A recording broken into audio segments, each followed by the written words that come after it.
नमस्कार मित्रांनो, मी Shiv मडकुते. P M किसान योजनेअंतर्गत महत्त्वाची अपडेट समोर आलेली आहे. तर पी एम किसान योजना ही 2019 साली सुरू करण्यात आलेली आहे. या योजनेअंतर्गत वर्षाला 6,000 रुपयेसुद्धा देण्यात येत असतात. ही योजना शेतकऱ्याला आर्थिक हातभार लागावा, ऐन अडचणीच्या वेळी मदत व्हावी या उद्देशाने सरकारने सुरू करण्यात आलेली आहे.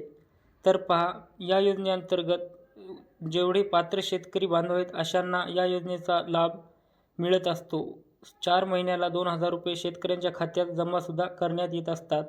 तर आतापर्यंत शेतकऱ्याच्या खात्यात 18 हप्ते हे पूर्णपणे जमा करण्यात आलेले आहेत. आता 19व्या हप्त्याच्या प्रतीक्षेत सर्व शेतकरी बांधव हे लागलेले आहेत. तर 19वा हप्ता शेतकऱ्यांच्या खात्यात लवकरच जमा करण्यात येणार आहे, अशी माहिती केंद्रीय कृषी मंत्री सूरजसिंह चौहान यांनी सांगितलेली आहे.